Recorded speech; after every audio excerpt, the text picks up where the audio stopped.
கணவன் மனைவி ஒருத்தர் அன்பு கூறும்போது ஒருத்தர் பிரச்சனை இன்னொருத்தர் சொல்லவே கூடாதுன்னு கிடையாது. அநேக நேரத்தில் அதை சுட்டி காட்டி அதை சரி பண்ணி அதில் உள்ள தவறை உணர வச்சு திருத்துறதுக்கு தான் நம்ம இருக்கிறோம். அதுக்கு தான் புருஷன் இருக்கிறான், அதுக்கு தான் மனைவி இருக்கிறான்.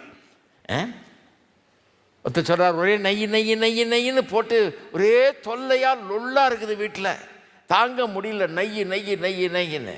அப்படி சொல்லாதையா நான். அது என்னன்னா, உனக்கு ஏற்ற துணையை உண்டாக்குனாரு. அதான் அது ஹெல்ப்பர். நீ செய்கிற தப்பெல்லாம் சொல்லி காட்டி வெறுப்பாக இருக்குது, சொல்லும்போது கஷ்டமாக தான் இருக்குது. என்னடா இதுன்னு இந்த வரத்தை இந்த மாதிரி கொடுத்துருக்கிறாரு ஆண்டவர், தப்பு கண்டுபிடிக்கிற வரம். பண்ணுற தப்பெல்லாம் வேறு ஆணி வேறையாக சொல்கிறாங்களேன்னு. அப்புறம் பைபிள் விளங்குச்சுன்னா தெரியும் உங்களுக்கு. ஒருத்தர் நல்லாக்கி எப்படி இயேசு தம்முடைய அன்பின் மூலமாக நம்மளை நல்லா ஆக்கி மகிமையுள்ள சபையாக்குறாரு, அதுபோல் நாம் ஒருத்தரை செய்ய வேணுங்கிறது தான் வேத வசனத்தின் போதனை. அப்போ திருமண வாழ்க்கையை பற்றி யோசிக்கும்போது எத்தனை பேர் இதை இந்த ரீதியில் சிந்திக்கிறீங்க? ரட்சிப்புங்கிற விதத்தில் திருமண வாழ்க்கையை எப்படி சிந்திக்கிறீங்க? ரட்சிப்பு எப்படியோ அப்படி தான் இது. இயேசு நமக்காக மரித்தது போல், அப்படி அன்பு இருந்தது போல் நாம் அப்படி யோசிக்கிறீங்களா?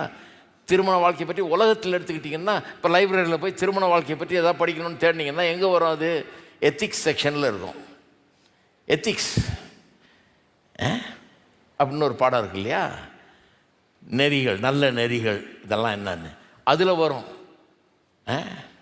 ஆனால் இது அந்த செக்ஷனில் வரக்கூடாது. எந்த செக்ஷனில் வரணும்?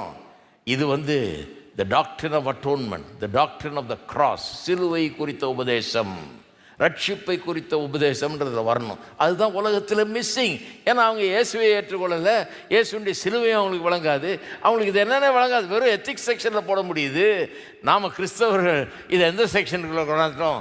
இதை சிலுவை, இயேசுவனுடைய சிலுவை மரணம், அவருடைய மீட்பின் கிரியை, இதுக்குள்ளே கொண்டாந்துட்டோம். இதன் வடிவில் பார்க்குறோம் திருமண வாழ்க்கையை. இது மூலமாக திருமண வாழ்க்கையை புரிந்து கொள்ள பார்க்குறோம். அப்போ இது மூலமாக புரிந்து கொள்ள பார்க்கும்போது நல்லா விளங்குது.